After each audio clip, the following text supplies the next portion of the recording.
الحمد لله رب العالمين، والصلاة والسلام على أشرف الأنبياء وسيد المرسلين سيدنا محمد وعلى آله وأصحابه أجمعين. اللهم صل على سيدنا محمد وعلى آل سيدنا محمد كما صليت على إبراهيم وعلى آل إبراهيم في العالمين إنك حميد مجيد.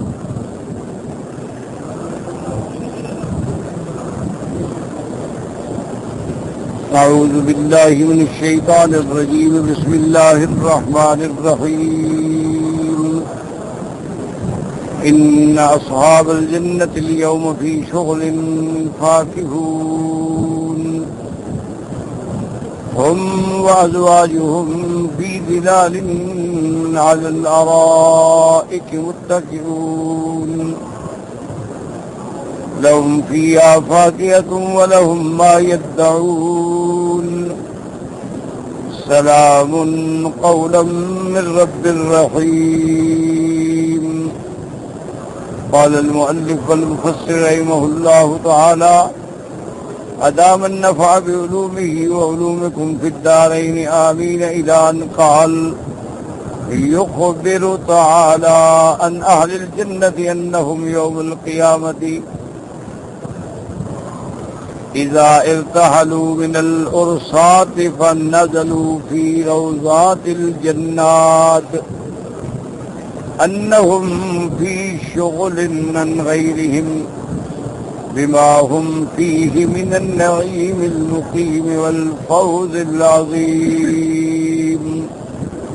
قال الحسن البصري رحمه الله تعالى: وإسماعيل بن أبي خالد في شغل أما فيه أهل النار من العذاب. اب مفسر رحمۃ اللہ علیہ ان آیات کی تفسیر بیان فرماتے ہیں کہ اللہ تبارک و تعالی خبر دیتے ہیں ان اہل الجنت، جنت والوں کے بارے میں، کہ قیامت والے دن جب وہ اپنے مراحل سے گزر جائیں گے، صحیفہ اعمال مل جائیں گے، حساب کتاب ہو جائے گا اور اللہ ان کو جنت کا حکم دیں گے جانے کا. اب وہ جب جنت کے باغوں میں داخل ہوں گے، انہم فی شغل عن غیرہم، یعنی وہ اپنی اس نعمت کی خوشی کے اندر، اپنی کامیابی کے اندر اتنے خوش ہوں گے کہ ان کو اور کسی چیز کا خیال نہیں ہوگا. قال الحسن البصری: اسماعیل بن خالد فی شغل لما فی اہل النار من العذاب، یعنی وہ اس بات سے بے پرواہ ہوں گے، اپنے خوشی میں ہوں گے کہ جو اہل عذاب اور جہنم والوں پہ گزری کہ اللہ نے ان کو کامیاب فرما دیا، وہ جنت میں داخل ہو گئے، تو اب وہ اپنے جنت کی خوشیوں کے اندر مشغول ہیں، کسی دوسری طرف ان کا خیال بھی نہیں ہوگا.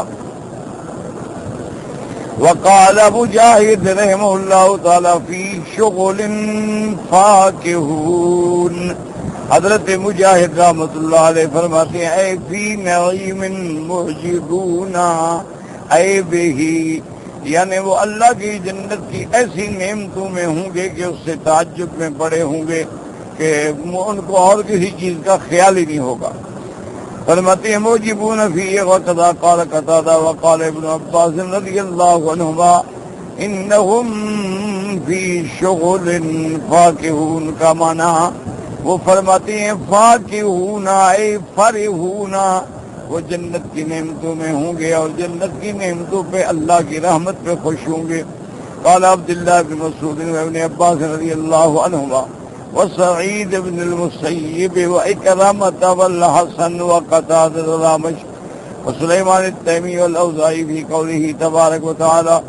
ابو بصر فرماتے ہیں کہ حضرت عبداللہ بن مسعود بن عباس، سعید بن المسیب، اکرمہ، حضرت حسن، حضرت قتادہ، حضرت اعمش، سلیمان التیمی، اوزاعی فرماتے ہیں اس آیت میں: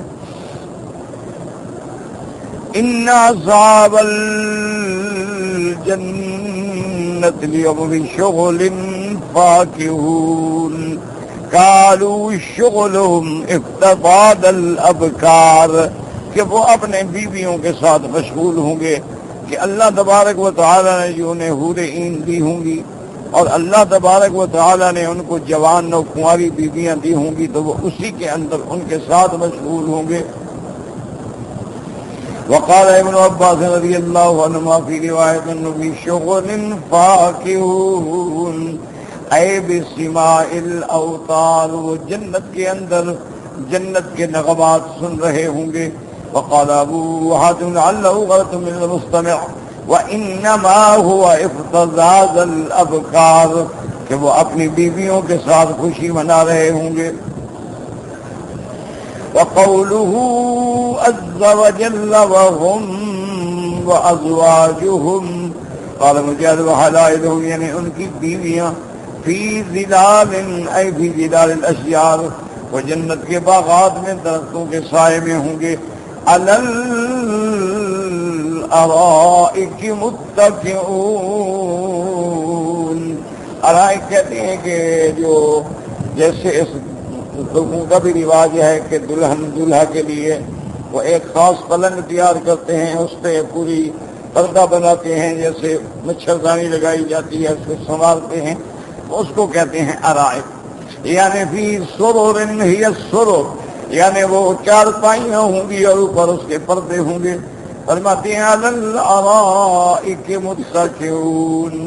قال ابن عباس مجاہد محمد بن کعب بن حسن وقتادہ والصدیق صلی اللہ علیہ السرر هي السرر تحت الحجال قلت نذیر فی دنیا هذه الطقوط تحت الشاخین. جیسے دنیا کے اندر بھی لوگ تخت بناتے ہیں، سجاتے ہیں، اس کے اوپر پردے لگاتے ہیں، تو اسی طرح اللہ ان کو جنت کی نعمتیں عطا فرمائے. واللہ سبحانہ وتعالی عالم وقوله وتجلهم فیہا فاکہۃ، اللہ تبارک و تعالی ان کو جنت کے پھلوں میں سے ہر قسم کے پھل عطا فرمائیں گے. اے من جمیع انواعها ولهم ما يدعون، اے مہما طلبوا وجدوا جمیع صاحب الملات، جب چاہیں گے، جب طلب کریں گے، جو چیز طلب کریں گے، ہر نعمت، ہر پھل، ہر لذت کی چیز ان کو حاصل ہوگی.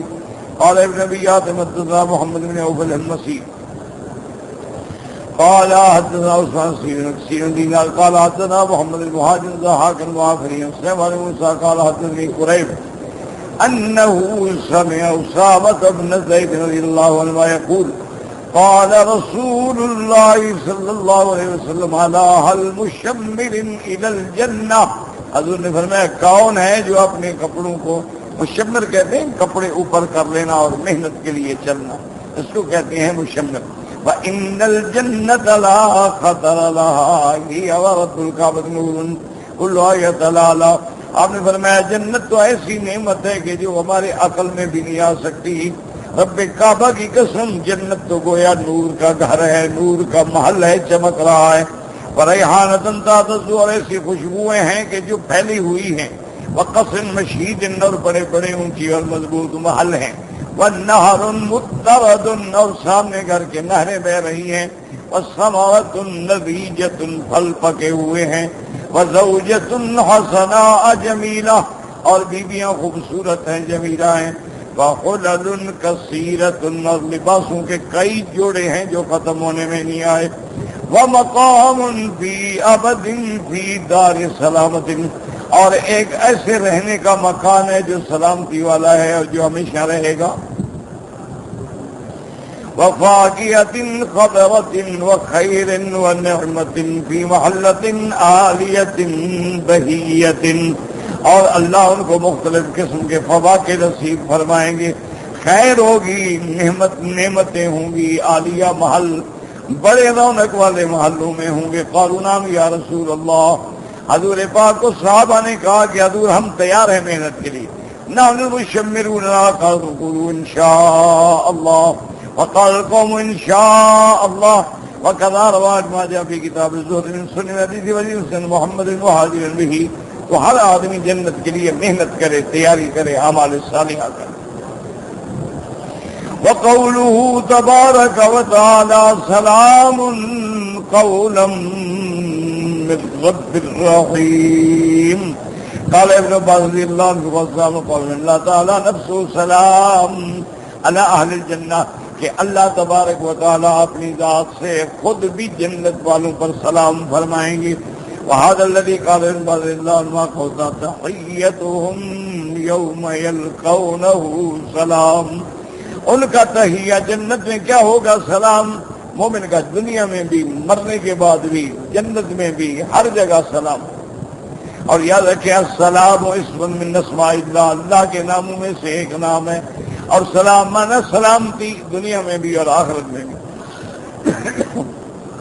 وَهَذَا الَّذِي قَالَ الْبَعْضُ يَوْمُ قَوْلِ تَحِيَّةٌ مِنْ قَدَّرَ وَارِدُ بِيَادٍ هَاهُنَا حَدِيثٌ بِإِسْنَادٍ نَظَرٌ فَإِنَّهُ قَالَ حدثنا موسى بن يوسف قال حدثنا محمد بن الملك بن الشوارب بن ابو عاصم الاباداني قال حدثنا فضل القاشي محمد بن قبي جابر بن عبد الله رضي الله تعالى عنه قال قال رسول الله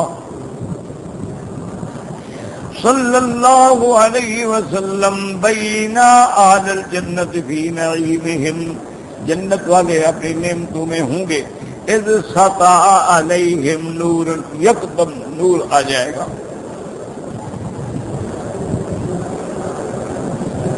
فرفعوا رؤوسهم، گردنیں اٹھا کے دیکھیں بھی کیا روشنی ہے. فإذا الرب تعالى قد أشرف عليهم من فوقهم، اللہ تبارک و تعالیٰ ان پہ نظر فرمائیں گے. وقال السلام علیکم یا اہل الجنہ، اللہ سلام فرمائے. فذلك السلام قال ابراہیم قال ينظر إليهم وينظرون إليه، اللہ اہل جنت کو دیکھیں گے، جنت والے اپنے رب کو دیکھیں گے اور کوئی چیز نہیں ہوگی.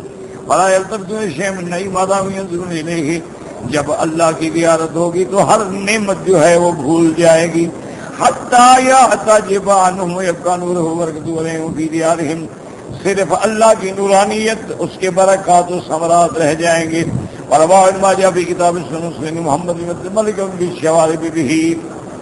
وقال ابن جرير حدثنا يونس بن عبد الله قال أخبرنا وهب قال حدثنا حرملة عن سليمان بن حميد قاسم بن محمد بن كعب القرظي حدثنا رضي الله عنه قال فرغ الله تعالى من أهل الجنة والنار، جب اللہ فیصلہ فرما دیں گے جنت والے جنت میں، جہنم والے جہنم میں. اقبل في ظلل من الغمام والملائكة، اب اللہ بادلوں میں ملائکہ کے جلوے میں تشریف لائیں گے جیسے ان کی شان کو زیبا ہے. قال وسلم علی اہل الجنہ رسول علیہ السلام، اللہ تبارک و تعالیٰ پھر اہل جنت پہ سلام فرمائیں گے اور اہل جنت بھی سلام کا جواب دیں گے. قالوا کو دیوادہ فی کتاب اللہ تعالیٰ سلام قولا من رب الرحیم. فیقول اللہ عز وجل سلونی، اللہ فرمائیں گے جنت والے مانگو کیا مانگتے ہو. فیقول ماذا اے ربی، اب وہ عرض کریں گے مولا اور کیا مانگیں، کیا چیز ہے جو آپ نے نہیں دی. قال بلا سلونی، مانگو. قالوا نسألك اے رب رضاک، اہل جنت کہیں گے مولا آپ بھی ہم تجھ سے تیری رضا مانگتے ہیں. قال رضائی احلکم احلکم دار کرامتی، اللہ فرمائیں گے میری رضا ہی تو ہے جو تمہیں جنت میں لائی ہے. قالوا یا رب من الذی نسألک وعزتک وجلالک وارتفاع مکانک لہ قسمت لنا رزق سکناتناہم ولا اسقیناہم ولا البسناہم ولا اخذناہم ولا ينسى شیئا. اب مخلوق جنت والے کہیں گے میرا مولا ہمیں تیری عزت و جلال کی قسم ہے، تیری رفعت شان کی قسم ہے، تو نے ہمیں اتنا دے دیا ہے کہ اگر ہم انسان و جن ساری مخلوق پہ تقسیم کریں تو تب بھی ختم نہیں ہوگا. اگر ہم ساری مخلوق کو پلائیں تو ختم نہیں ہوگا، پہنائیں تو ختم نہیں ہوگا. قال تعالی ان لدی مزیدا، اس کے علاوہ بھی میرے پاس چیز ہے. قال ويفعل ذلك بهم في درجهم حتى يستوي في مجلسه. قال ثم تأتيهم من رجل تحملها إليهم الملائكة، پھر فرشتے لے آئیں گے، اللہ تبارک و تعالی مومنین کو تحائف بھیجیں گے. ثم ذكر نحوه فهذا خبر غریب، یہ یعنی سند جو ہے اس میں غرابت ہے. اور جریم طرق اللہ تعالی عالم. یاد رکھیں کہ ضعیف اور غریب روایتیں بھی نقل کی جاتی ہیں.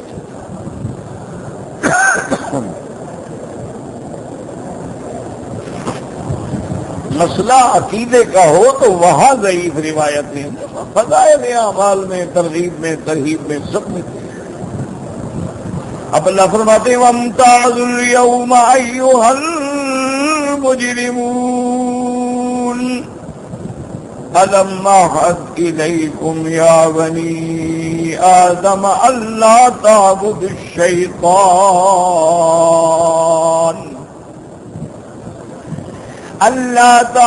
الشَّيْطَانَ إِنَّهُ لَكُمْ عَدُوٌّ مُّبِينٌ وَأَنِ اعْبُدُونِي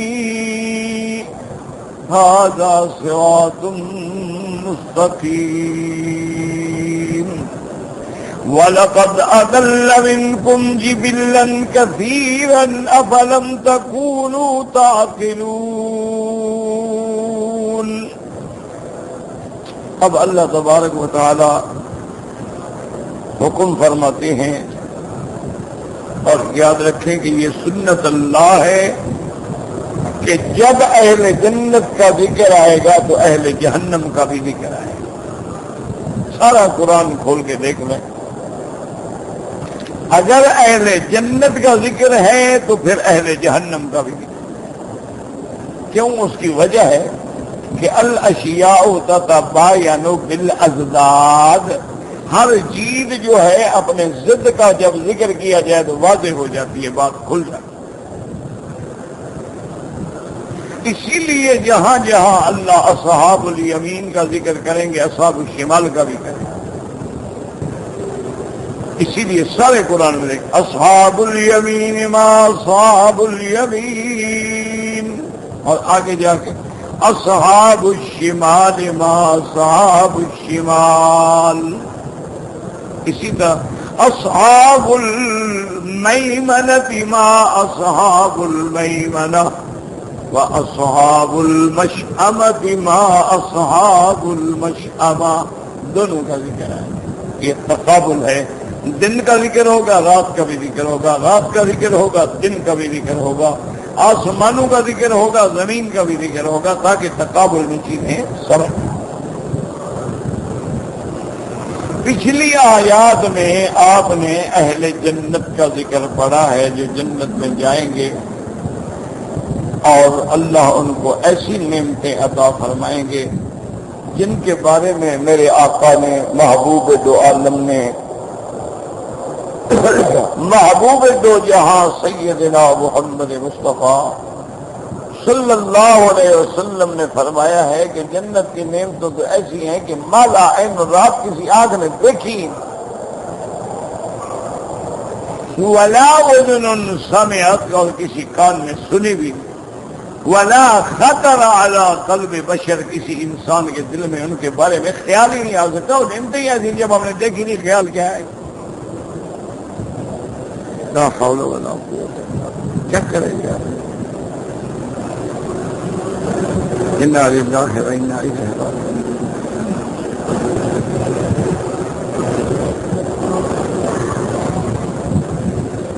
تو اب ہمیشہ کیا تماشا بنایا ہوا ہے یار، چھوڑو، نہیں ہے، نہیں چلتا ہے، جان چھوڑو۔ لا حول ولا قوت الا باللہ۔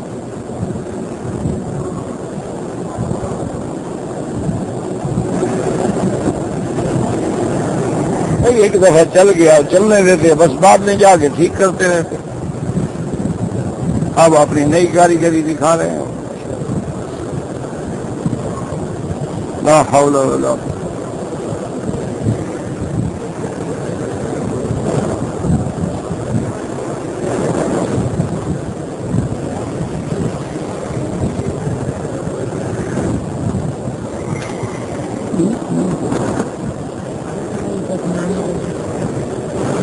جب چل رہا تھا اس کو چلنے میں، بعد میں جا کے ٹھیک کرتے رہو گے۔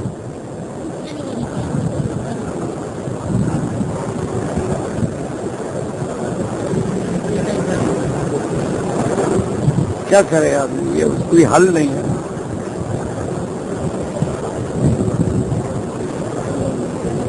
جن کے ذمے ہیں وہ کام جانتے ہی نہیں، ان بیچاروں کو پتہ نہیں ہے یہ کیا چیز۔ لا حول ولا قوة إلا بالله العلي العظيم لا حول ولا قوة انا للہ و انا الیہ راجعون. آپ تو بھی شریف پڑھتے ہیں, وقت تو ضائع نہ کریں اپنا, فارغ تو نہ بیٹھے نا آدمی اللہ کے حرم میں. اللہ نے جو گھڑیاں دی ہیں اللہ کا ذکر کرتے رہیں, درود شریف پڑھتے رہیں.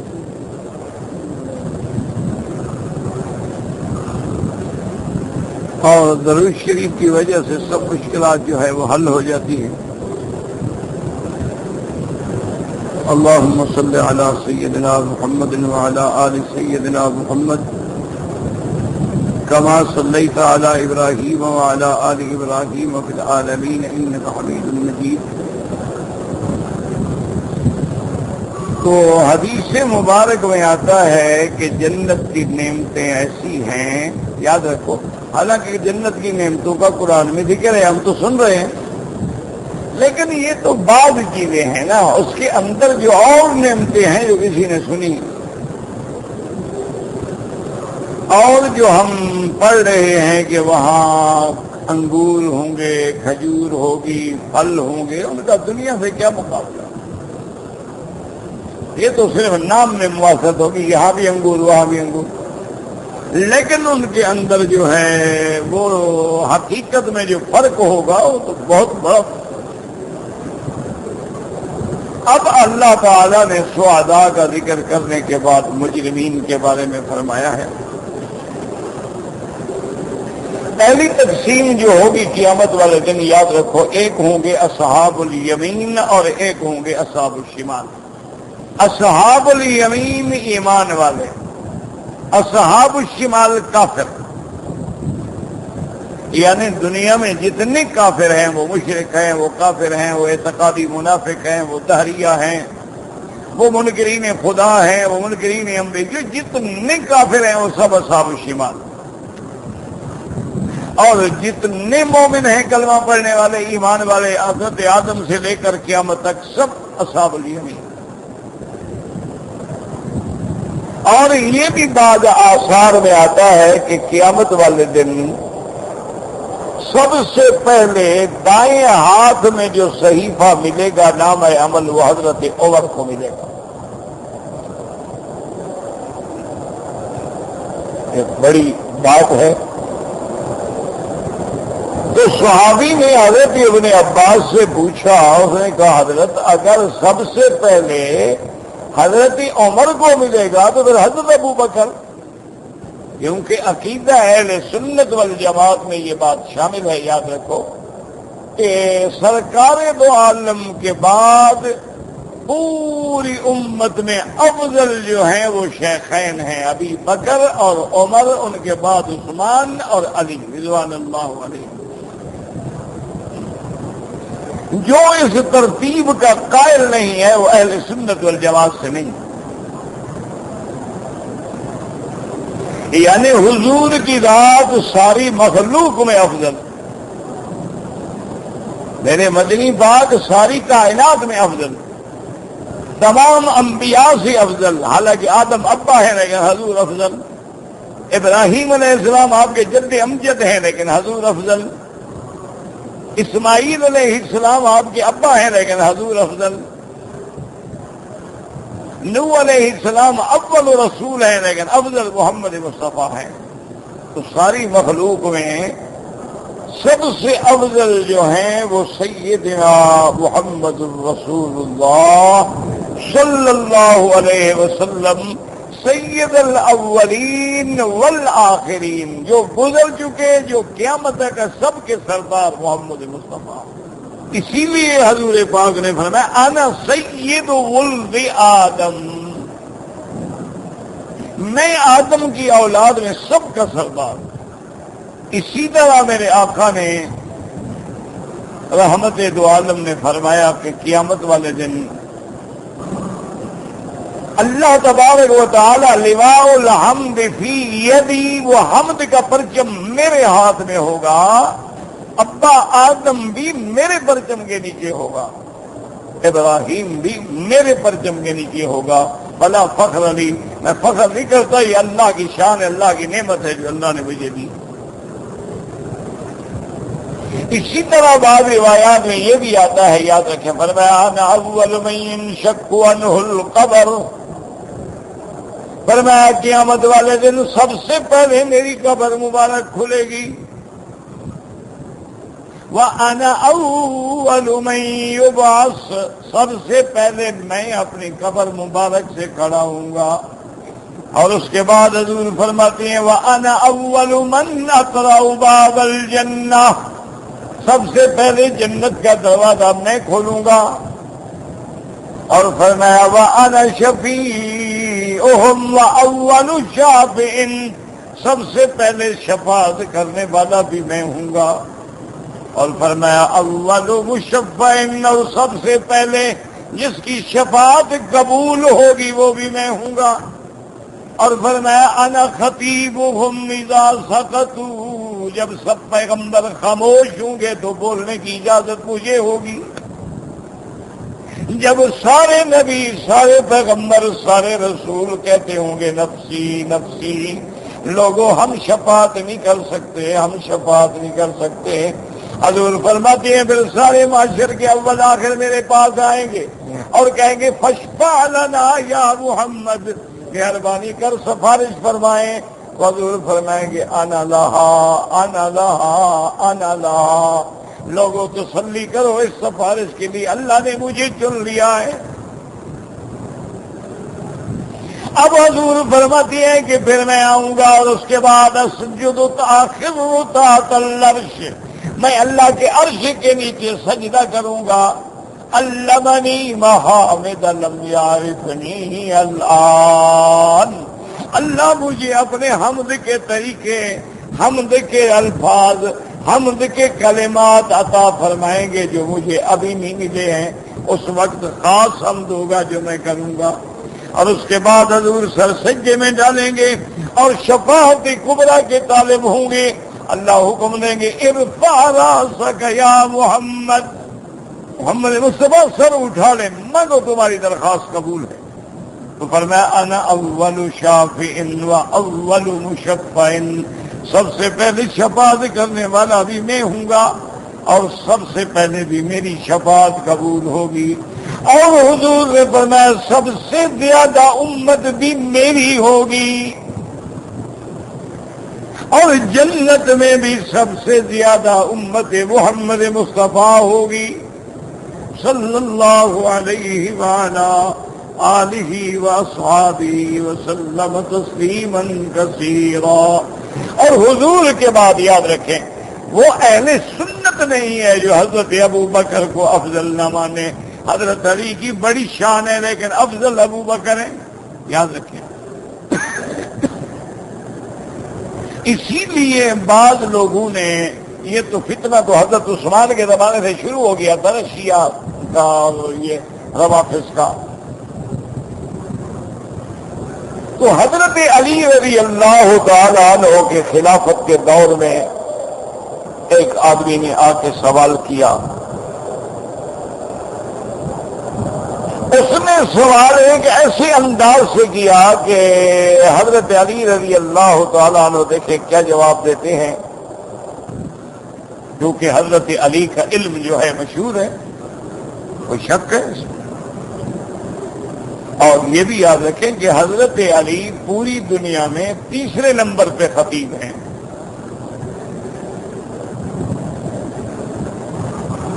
اتنا بڑا خطیب گزرا ہے عالم میں کہ پوری دنیا میں تیسرا مقام ہے ان کا خطابت میں۔ سیدنا علی رضی اللہ تعالی عنہ سے دیکھیں اس نے سوال بڑے عجیب انداز سے کیا ہے۔ اس نے آ کے پوچھا کہ یا علی من اعلم الناس، حضور کے صحابہ میں سب سے بڑا عالم کون ہے؟ چونکہ علم تو آپ کا مشہور تھا نا، آپ نے فرمایا کہ اعلم الناس جو ہے وہ ابو بکر۔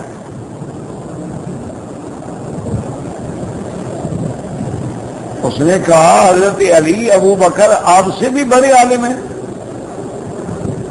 آپ نے فرمایا خدا کے بندے تم نے حدیث پڑھی ہے، حضور نے فرمایا کہ جب امام بناؤ نماز کا فَلْيَؤُمُّكُمْ أَعْلَمُكُمْ بِكِتَابِ اللَّهِ، اس کو امام بناؤ جو کتاب اللہ کا سب سے بڑا عالم ہو. مثلا 2 عالم اکٹھے ہو گئے تو جو بڑا عالم ہے وہ بنے. انہوں نے کہا ہاں یہ تو حدیث ہے. تو انہوں نے کہا پھر حضور نے اپنی زندگی میں نماز کے لیے کس کو حکم دیا کہ مرو ابا بکر فلیصلی بالناس، ابو بکر کو حکم دو کہ میرے مصلی پہ کھڑا ہو کے نماز پڑھائے. تو نبی نے جس کو نماز کی امامت کے لیے چنا ہے وہ سارے صحابہ میں زیادہ علم والا تھا تو چنا ہے نا. اگر ان سے کوئی اور بڑا عالم ہوتا تو حضور اس کو حکم دیتے. اس نے کہا بھی اب اس طرح تو حضرت علی اس جواب سے بھی نکل گئے. اس نے کہا اچھا حضرت یہ بتائیں کہ من اشجع الناس، کہ حضور کے صحابہ میں سب سے بڑا بہادر کون تھا؟ کیونکہ بہادر تو حضرت علی مشہور تھے نا. حضرت علی کی بہادری اور آپ کی شجاعت تو ضرب المثل تھی دنیا میں. تو حضرت علی نے فرمایا کہ اگر سچی بات پوچھتے ہو تو سب سے بڑا بہادر بھی ابو بکر تھا. اس نے کہا حضرت علی آپ سے بھی بڑا بہادر تھا؟ اس نے کہا بالکل. ایک دفعہ مجھے حضور نے کہا کہ تم ایسے رکوع کی حالت میں کھڑے ہو جاؤ، میں تمہارے اوپر سوار ہو کے یہ تو تماثیل جو ہے مٹا ڈالوں کعبے سے. تو حضور نے میرے اوپر جب قدم رکھا میں نے کہا ماں یا رسول اللہ بس مہربانی کرے میری کمر ٹوٹ جائے گی، میں بوجھ نبوت نہیں برداشت کر سکتا. لیکن یہ ابو بکر تھا جس نے کندھے پہ بٹھا کے محمد کو غار ثور پہ پہنچا دیا. تو سب سے بڑا بہادر تو پھر ابو بکر تھا. اس نے کہا کہ ہاں حضرت یہ بات بھی تو آپ کی ٹھیک ہے کہ ابو بکر جو ہے وہ اشجع الناس بھی ہے، اصغر الناس بھی ہے، اعلم الناس بھی ہے، افضل الناس بھی ہے. لہذا یاد رکھیں یہ اہل سنت کی علامت میں ہے کہ حب الشیخین ابی بکر عمر کی محبت ہو اور ان کی تفضیل کے قائل ہوں. والمسح علی الخفین، اور خفین پہ مسح کرنے کے بھی قائل ہوں. یہ اہل سنت کی علامات میں ہے. اور یہ جو ہمارے لوگوں نے آج کل دیکھا نا، آپ نے بیچارے غلط فہمیوں میں کہہ دیتے ہیں، کہہ دیں گے حضرت حسین علیہ السلام تو نبی کے لیے ہوتا ہے، لیکن زبانوں پہ چڑھ گیا ہے کہیں گے حسین علیہ السلام. ابو بکر علیہ السلام کبھی نہیں کہیں. کیوں؟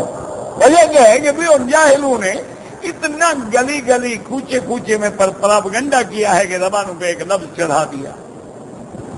ورنہ حضرت حسین کی لاکھ اپنی شان ہو، حضرت علی سے تو افضل نہیں رہا. حضرت علی جب فرماتے ہیں کہ ہم سب سے افضل جو ہے وہ ابو بکر ہے، اور جو شان ابو بکر کو ملی ہے وہ کسی کو نہیں ملی ہے.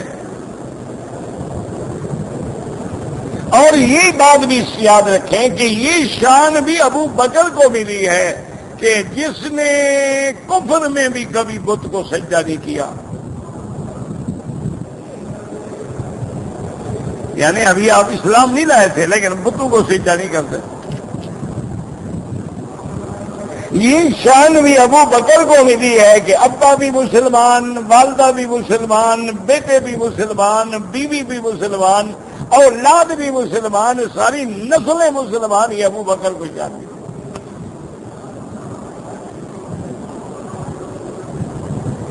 حضرت عمر کو نہیں ملی. حضرت علی ابن ابی طالب ہے، ابی طالب اسلام نہیں لائے. یہ شان صرف حضرت ابو بکر کو ملی ہے کہ آپ کی نسل مسلمان. اور یہ شان جو ہے یہ بھی حضرت ابو بکر کو ملی ہے کہ جس کے گھر میں بھی بنت ابی بکر ہے، یعنی سفر میں، حضر میں، غار میں ابو بکر ہے اور گھر میں عائشہ ہے. اسی لیے ایک مکالمہ آتا ہے تاریخ میں، حدیث میں ذکر نہیں ہے اس کا، کہ ایک دفعہ سیدہ فاطمہ الزہرا رضی اللہ تعالی عنہا نے اپنی اماں عائشہ سے محبت میں، ان کا تو پیار تھا نا، یہ تو لوگوں نے بنا رکھا ہے نا کہ جھگڑا تھا۔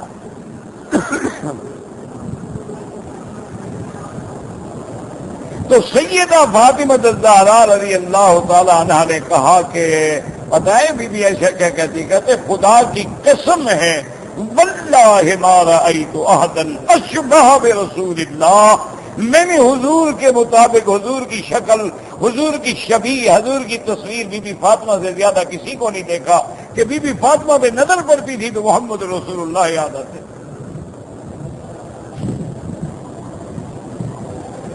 فرماتی ہے فی قیامہا و قعودہا و مشیہا و کلامہا و دلہا، آپ کے اٹھنے میں، بیٹھنے میں، بات کرنے میں وہی انداز تھا جو محمد رسول اللہ، کیوں نہ ہو بنت النبی المصطفیٰ ہے۔ اچھا، حضرت حسن جو تھے سینے سے لے کر سر تک بالکل تصویر تھے محمد رسول اللہ۔ حضرت حسین جو تھے سینے سے لے کر پاؤں تک تصویر تھے محمد رسول اللہ، اور دونوں بھائیوں کو اکٹھا کھڑا کر دو تو محمد مدنی کی تصویر نظر آ جاتی۔ تو بی بی فاطمہ الزہرا نے خوشی سے، محبت سے، انداز سے، پیار سے کہا کہ اماں عائشہ ٹھیک ہے، آپ سے حضور کا بڑا تعلق ہے، آپ عالمہ بھی ہیں، آپ حبیب خدا بھی ہیں، آپ صدیقہ بھی ہیں، لیکن آپ میرا مقابلہ نہیں کر سکتی، کیونکہ آپ زیادہ سے زیادہ کیا کہیں گی؟ بنت ابی بکر، ابو بکر کی بیٹی ہو نا۔ یہ شان تو مجھے ملی ہے نا کہ بنت النبی المصطفیٰ کے، میں محمد مصطفیٰ کی بیٹی ہوں۔ تمہارے ولدیت کے کھانے میں ابو بکر کا نام لکھا جائے گا، ایک صحابی کی بیٹی ہو نا۔ یہ تو میں ہوں نا جو اللہ کے نبی محمد مصطفیٰ کی بیٹی ہے۔ تو بی بی عائشہ مسکرا دی، بی بی عائشہ ہنس پڑی۔ ہم نے کہا بیٹی مجھے تمہاری عزت کا تو کوئی خدشہ نہیں ہے، لیکن یہ فیصلہ تم نے جلدی کر دیا۔ انہوں نے کہا کیسے؟ انہوں نے کہا دنیا میں دیکھ رہی ہو نا، آخرت میں نظر نہیں ڈالی، قیامت والے دن تم علی کا ہاتھ پکڑ کے اس کے گھر جاؤ گی، میں تو محمد کا ہاتھ پکڑ کے جاؤں گی اس کے گھر۔ تو بتاؤ پھر میں افضل ہوں کہ تم افضل ہو؟ تم علی کے گھر میں رہو گی، لاکھ علی کا گھر حضور کے گھر کا مقابلہ کر سکتا ہے؟ میں نبی کے گھر میں جاؤں گی، تم زوجہ علی کہلاؤ گی، میں زوجہ نبی کہلاؤں گی، اور تیری دنیا فانی ہے، وہ تو باقی ہے۔ فضحکت فاطمہ، بی بی فاطمہ بھی ہنس پڑی۔ انہوں نے کہا عائشہ اللہ نے تجھے علم دیا ہے، تم کسی کو بولنے نہیں دیتی ہو۔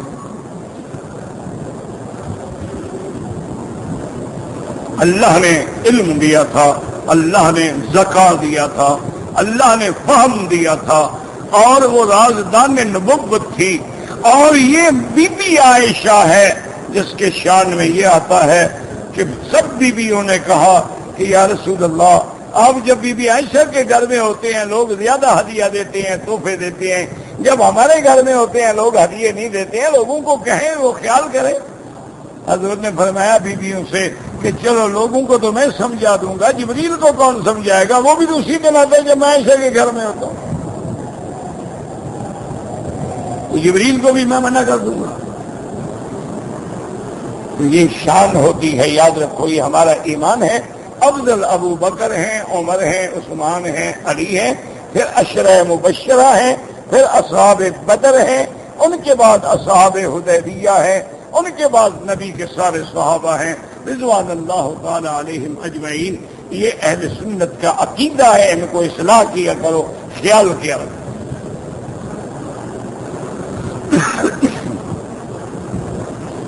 تو اب جب حضرت ابن عباس نے فرمایا کہ سب سے پہلے دائیں ہاتھ میں نامہ عمل کس کو ملے گا؟ حضرت عمر کو، تو صحابی حیران ہو گئے۔ انہوں نے کہا یا ابن عباس کیا کہہ رہے ہو؟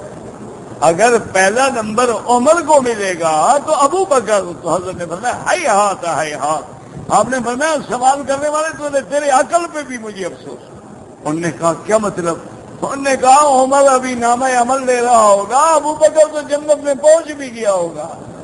ازفتہ الملائکۃ الی الجنۃ، اس کو تو ملائکہ اپنے جلوس کے ساتھ جنت میں لے جائیں گے، اس کو کیا ضرورت ہے جا کے نامہ اعمال لیتا رہے؟ لیکن بہرحال یاد رکھو دو تقسیمیں ہوں گی، ایک ایمان والے اور ایک کافر۔ اس لیے قرآن آتے وَأَمَّا مَنْ أُوتِيَ كِتَابَهُ بِيَمِينِهِ، یہ مومن. وَأَمَّا مَنْ أُوتِيَ كِتَابَهُ وَرَاءَ ظَهْرِهِ، یہ کافر. اسی طرح قرآن کہتا ہے اصحاب المشأمۃ ما اصحاب المشأمہ. اب جب تقسیم ہو گئی مومن ایک طرف اور کافر ایک طرف، اب کافروں کی پھر قسمیں ہوں گی. بعض کافر ہوں گے جو ابو جہل کے مرتبے کے ہوں گے، فرعون کے مرتبے، شداد، پھر ان کی تقسیمیں الگ ہوں. اسی طرح مومنوں میں صحابہ ہوں گے، تابعین ہوں گے، تبع تابعین ہوں گے، محدثین ہوں گے، اولیاء اللہ ہوں گے، عامت المسلمین ہوں گے، ان کی پھر ترتیب الگ ہو. پہلے صرف دو حصے ہوں گے، فریق فی الجنت و فریق فی السعیر، کہ ایک مومن اور ایک کافر. پھر کفر کے بھی درجات ہیں اور ایمان کے بھی درجات ہیں. اللہم اجعلنا من اصحاب الیمین ولا تجعلنا من اصحاب الشمال برحمتک یا ارحم الراحمین.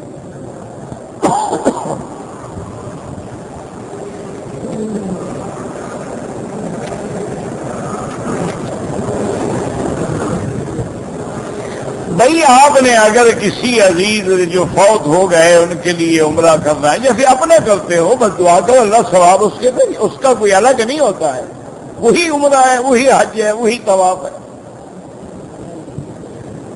حنفی مسلک میں عصر کے بعد ہم نماز پڑھ سکتے ہیں؟ نہیں پڑھ سکتے، مغرب کے بعد پڑھیں.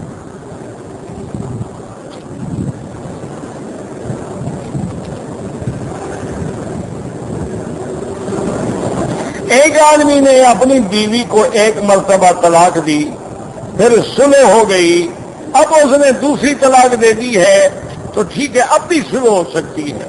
اب بھی صلح، جب 3 طلاقیں ہو جائیں پھر نہیں ہو سکتی جب تک کہ فَلَا تَحِلُّ لَهُ مِن بَعْدُ حَتَّىٰ تَنكِحَ زَوْجًا غَيْرَهُ.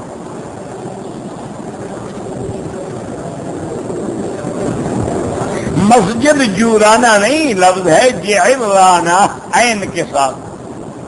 احرام باندھا، عمرہ کیا، سر منڈوانے سے پہلے احرام اتار دیا، کپڑے پہن لیے، لیکن کتنی دیر کے بعد سر منڈایا؟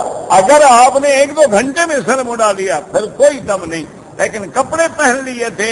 قاعدہ یہ ہوتا ہے کہ پھر احرام باندھ کے سر منڈایا جائے. تو جو غلطی کی ہے کچھ صدقہ کر دیں.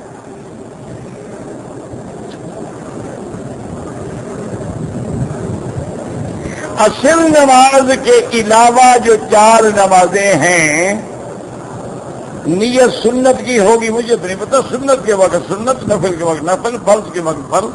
فرض پڑھو گے فرض کی نیت ہوگی، سنت پڑھو گے سنت کی، نفل پڑھو گے نفل کی.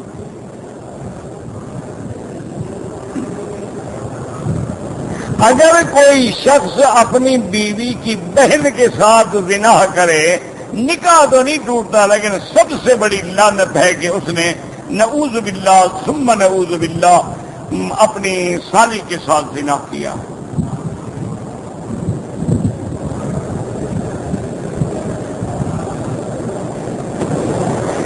ہوائی جہازوں میں اور بسوں کے ذریعے نماز کا اذان کا اہتمام نہیں ہوتا. اگر آپ مجبور ہیں پھر کٹھی پڑھنے، بعد میں قضا کر لیں. ورنہ یہ ہے کہ ہم تو الحمدللہ ہمیشہ جہازوں میں پڑھتے ہیں، وہی جہازوں میں پڑھتے ہیں باقاعدہ. بلکہ سعودی ایئر لائن والوں کو تو اللہ جزا دے، انہوں نے تو باقاعدہ ہوائی جہاز میں بھی مسجد بنائی ہے، باقاعدہ جماعت کے ساتھ نماز پڑھیں گا. باقی ایئر لائن بھی دعا کرو مسلمان ہو جائیں.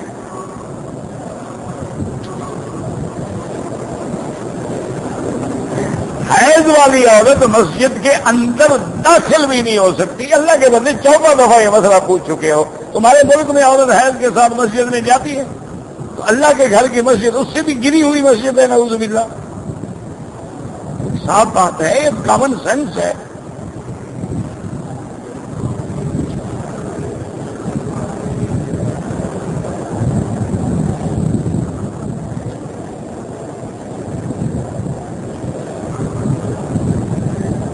ایک آدمی ہے جی، وہ کسی کو کہتا ہے، وہ کہتے ہیں فون کرنا، پھر قرآن کی آیت بتاتے ہیں مشکلات. اگر قرآن کی آیت بتاتے ہیں تو ٹھیک بتاتے ہیں، قرآن اور حدیث کے مطابق عمل ہو تو جائز ہے.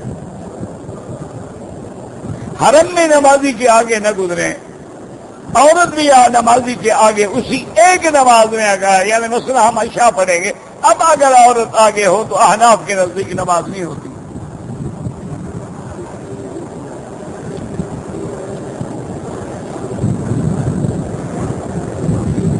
کہتے ہیں کہ حرم شریف میں جب ہم نماز پڑھتے ہیں یا طواف کر رہے ہوتے ہیں، ٹیلی فون کی گھنٹی آ جائے تو ہم اٹینڈ کر سکتے، ہاں جی بالکل، آپ نماز میں پہلے ٹیلی فون کر لیں پھر نماز شروع کر دینا نا۔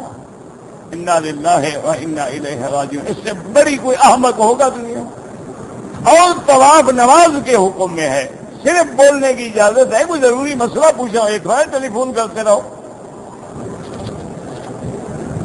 اگر 4 آدمی عمرے پہ آئے ہیں اور سب نے طواف صفا کر لیا ہے، ایک دوسرے کے بال کاٹ سکتے ہیں، جائز ہے۔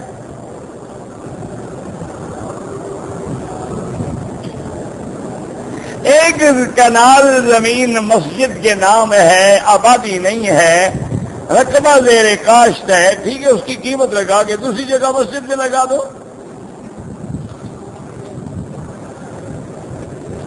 والدین کے لیے عمرہ کر سکتے ہیں۔ شیعہ جو ہیں وہ مسلمان ہیں، تم پہلے اپنے اسلام کا تو فکر کرو۔ شیعہ کوئی ایک قسم تو نہیں ہے کہ ہم فتویٰ دے دیں، ان میں تو سینکڑوں قسمیں ہیں۔ شیخ الاسلام ابن تیمیہ نے 300 سے زیادہ قسمیں لکھی ہیں منہاج السنہ میں۔ موٹی بات یاد رکھو، جو قرآن کا منکر ہے وہ کافر ہے، جو بی بی عائشہ کو ناپاک سمجھتا ہے وہ کافر ہے، جو ابو بکر عمر کو کافر کہتا ہے وہ کافر ہے۔ باقی تو ان کی کئی قسمیں ہیں، یہ تو علماء کا کام ہے۔ نابالغ لڑکی کے لیے پینٹ شرٹ پہننا جائز ہے، تبھی تو سیکھے گی نا انشاءاللہ، ابھی سے عادت ڈالو نا۔ دیکھو نا، جب آپ نابالغ ہونے سے عادت ڈالیں گے انشاءاللہ بڑی ہو کے پھر وہ پینٹ نہیں، وہ سکرٹ پہنیں گے، نکر پہن کے میراتھن ریس میں جائے گی انشاءاللہ۔ تم بچپن سے حیا سکھلاؤ۔ 4 سال کے بچے اور بچی کو جب تک تربیت نہیں دو گے اس وقت تک آپ بڑے ہو کے اس کو ٹھیک نہیں کر سکتے۔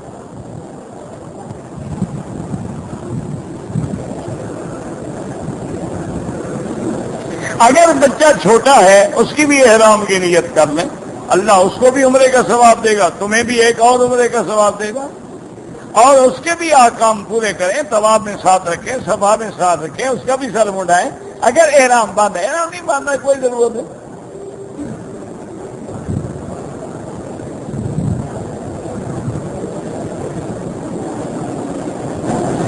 میرا ایک رشتہ دار ہے جو ہر سال 20-30 آدمی اپنے خرچے پر حج کے لیے لے آتا ہے، تو مجھے کہتا ہے چلے میں تنخواہ دوں گا۔ بالکل آپ آ سکتے ہیں، حج کے اندر نوکری کرنا جائز ہے۔ لا جناح علیکم ان تبتغوا فضلا من ربکم فاذا افضتم من عرفات، یہ تو اسی میں اللہ لکھا ہے کہ اگر رزق کماؤ تو کوئی حرج نہیں۔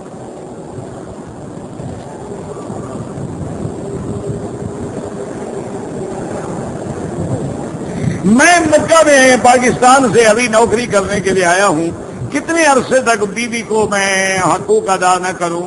یہ تمہارے اور بیوی کا آپس میں اتفاق ہے، اور پھر حالات ہر کسی کے الگ ہیں۔ ایک آدمی کی بیوی محفوظ ہے، ایک آدمی کی بیوی غیر محفوظ ہے، ایک آدمی کی بیوی باحیا ہے، ایک آدمی کی بیوی بے حیا ہے، ایک آدمی کی بیوی صابرہ ہے، ایک آدمی کی بیوی عاصیہ ہے۔ فرق ہے، آسمان و زمین کا فرق ہے۔ بہرحال حضرت عمر فرماتے تھے 6 مہینے سے زیادہ رہتا نہ رہے۔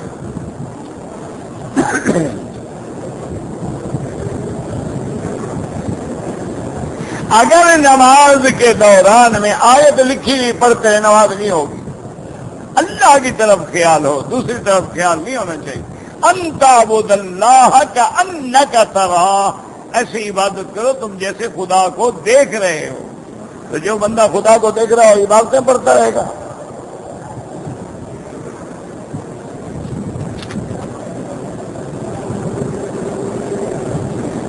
اگر امام ظہر کی نماز میں برآمدے میں کھڑا ہے مکبری کے نیچے، تو جن لوگوں نے مطاف میں نماز پڑھی ہو جائے گی۔ یہ دیکھیں کعبہ ہے، اگر امام اس طرف ہے، اس طرف کوئی امام کے آگے نہ ہو، ادھر ہو ادھر ہو ادھر کعبے کے قریب ہو، کوئی حرج نہیں۔ یہ تو طرف آخر ہے نا۔ وہ تم سے زیادہ دین کو سمجھتے ہیں، اسلام کی حکمت۔ دیکھا نہیں سپاہی کھڑے ہو جاتے ہیں، مت کھڑے ہو سر، روک دے، اسی لیے روکتے ہیں نا صبح آپ کو کہ آگے نہ جاؤ، تاکہ آپ کی صفیں امام سے آگے نہ نکل جائیں۔ کچھ لوگ ہاتھ چھوڑ کے نماز پڑھتے ہیں، تو ان سے پوچھو، میں تو ہاتھ باندھ کے پڑھتا ہوں، ساری ذمہ داری میری ہے کیا؟ بہرحال جمہور کا مسئلہ یہ ہے کہ ہاتھ باندھ کے نماز پڑھی جائے۔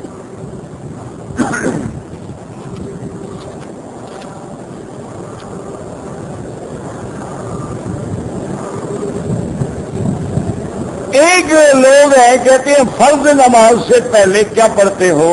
پہلے سنتیں پڑھتے ہیں اور کیا پڑھتے ہو؟ بعد میں بھی سنتیں ہیں، جیسے فجر سے پہلے 2 سنتیں ہیں، اور وہ حضور کو اتنی محبوب تھی، فرمایا ساری دنیا و مافیا سے زیادہ محبوب ہے۔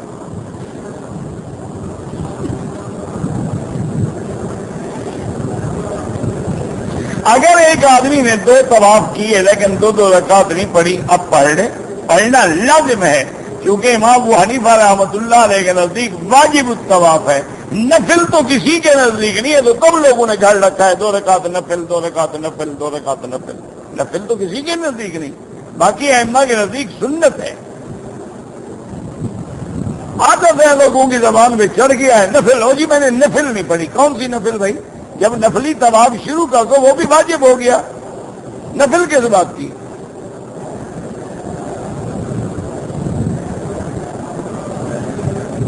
میں نے 2 مہینے پہلے بیوی کو ٹیلی فون سے طلاق دی تھی، دوبارہ 8 دن پہلے ایک اور طلاق دے دیے، ہو گیا ماشاءاللہ، 2 طلاقیں پکی ہو گئی۔ طلاق دینے والے جو کہہ رہے ہو میں نے دے دی ہے، ہو گئی۔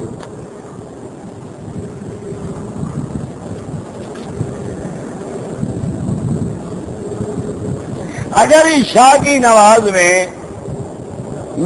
2 رکعت میں شامل ہوا، پہلی 2 رکعت میری رہ گئیں، تو آپ جب کھڑے ہوں گے ثنا بھی پڑھیں گے، فاتحہ بھی پڑھیں گے، سورت بھی پڑھیں گے۔ یعنی ایک بات یاد رکھی کرو، جیسی چیز چھوڑی ہے اسی طرح پوری کرنی ہے۔ اگر ہم پہلی رکعت پڑھتے تو کیا پڑھتے؟ ثنا بھی پڑھتے، فاتحہ بھی پڑھتے، اور تو ہماری پہلی رکعت چلی گئی نا، تو لہٰذا وہ سب کچھ پڑھیں گے۔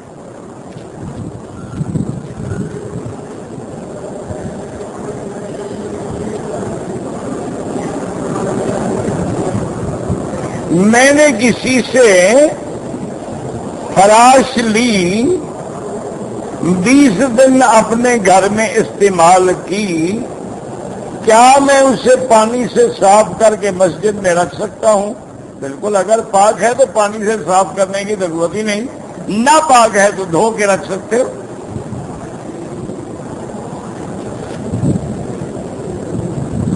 اہل جنت سلام کا کیا جواب دیں گے؟ دنیا میں کیا جواب دیتے ہو؟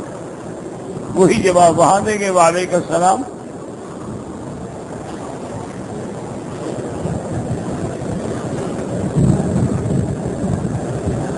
کہتے جی ہوٹلوں میں عورتیں اور مرد اکٹھے ہوتے ہیں، یہ میرا بھائی ہے تو آپ کی ذمہ داری ہے نا، آپ جو وفد میں آتے ہیں، جو گروپ لے کے آتے ہیں، اب یہ تو کر نہیں سکتے کہ ہر آدمی کو 2 والا کمرہ دیں، اتنا ممکن ہے؟ یہ تو حاجی تقسیم کریں گے، کل عورتیں کتنے ہیں، کل مرد کتنے ہیں، عورتوں کو الگ کمرے دے دیں، مرد کو الگ دے دیں، یہ تمہاری ذمہ داری ہے۔ لوگ کیوں کریں؟ تمہیں غیرت نہیں ہے تو لوگوں کو غیرت کیوں آئے؟ تم چاہتے ہو میری بیوی کے ساتھ دوسرا سوتا رہے، تو لوگ کیا کریں؟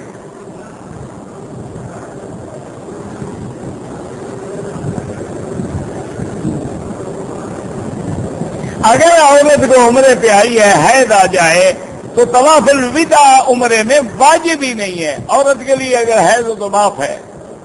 اگر عورتیں حیض بند کرنے والی گولیاں کھائیں، پہلے کھائیں، آنے سے پہلے، اور حیض نہ آئے ٹھیک ہے، یہ نہیں کہ جب آ جائے اب گولی کھا کے بند کریں، اب کوئی فائدہ نہیں۔ ظہر اور عصر کی نماز میں مقتدی حنفی ہے تو فاتحہ نہ پڑھے، شافعی ہے تو پڑھا کرے۔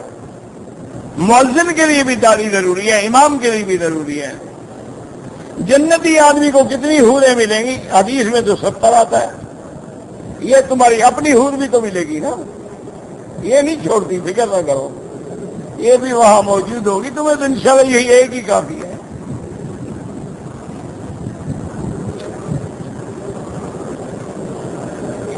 اگر کوئی آدمی دو چادریں باندھ کے ہوٹل سے مسجد میں آیا، نماز پڑھی، پھر مسجد عائشہ گیا، نیت کر کے آ گیا، کوئی حرج نہیں۔ چادریں باندھنے سے کوئی آدمی احرام تھوڑا ہو جاتا ہے جب تک جا کے نیت نہ کرے۔ اول حضور پاک ہیں، پھر ابو بکر ہیں، پھر حضرت علی ہیں۔